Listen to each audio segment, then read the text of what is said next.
Plusieurs cours d'eau sont encore sous surveillance au Saguenay-Lac-Saint-Jean ce vendredi en raison des nombreuses précipitations reçues dans les derniers jours. D'autre part, le ministère des Transports et de la Mobilité durable avait identifié jeudi en fin de journée 2 glissements de terrain, soit au kilomètre 21 et 23 de la route 169 dans la réserve faunique des Laurentides, dans le secteur du Mont-Apica. Oui, lorsqu'il y a des précipitations importantes, là, comme dans les derniers jours, le ministère est en mode vigilance.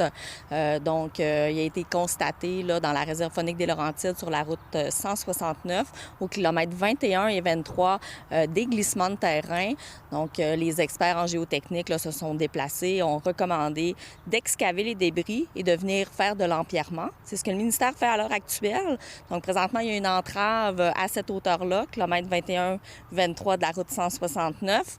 La circulation est en alternance et ça sera pour quelques jours. D'après l'outil de surveillance de la crue des eaux, vigilance du ministère de la Sécurité publique du Québec, la tendance se maintient à la baisse pour plusieurs cours d'eau sur le territoire.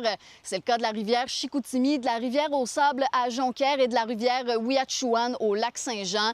Cependant, le niveau du lac Kenogami, situé à proximité du barrage Portage des Roches, est à la hausse. Le MTQ tient donc à poursuivre ses patrouilles et ses inspections visuelles du réseau. Au courant de l'été, c'est vraiment les plus abondantes là, qui peuvent vraiment nous préoccuper. Donc, on continue à suivre les systèmes météorologiques, puis on est toujours en mode vigilance, puis nos équipes patrouillent le réseau en continu. Pour l'instant, il n'y a rien à signaler, puis il n'y a aucun secteur qui nous préoccupe. Les données d'Environnement Canada montrent qu'entre 135 et 175 mm de pluie sont tombés sur la région dans les 30 derniers jours. Il ne s'agit pas d'une situation exceptionnelle, nous confirme-t-on, alors que les quantités d'eau ne dépassent même pas le niveau record. La moyenne serait de 112, donc on est au-dessus de la normale, pas beaucoup. Puis il faut souligner également que le record serait évidemment pendant le mois fameux de juillet 1996, qui était de 313, donc on est loin de ce record, mais quand même on est au-dessus de la normale.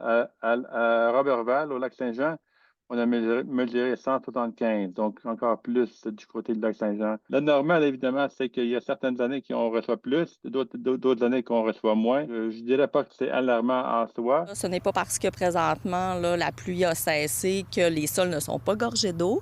Donc, c'est pour cette raison-là qu'on continue à suivre la situation. S'il y a des citoyens qui sont préoccupés par rapport à des situations sur le réseau qui voient qu'il a changé, ils peuvent le signaler au Québec 511, puis on ira valider.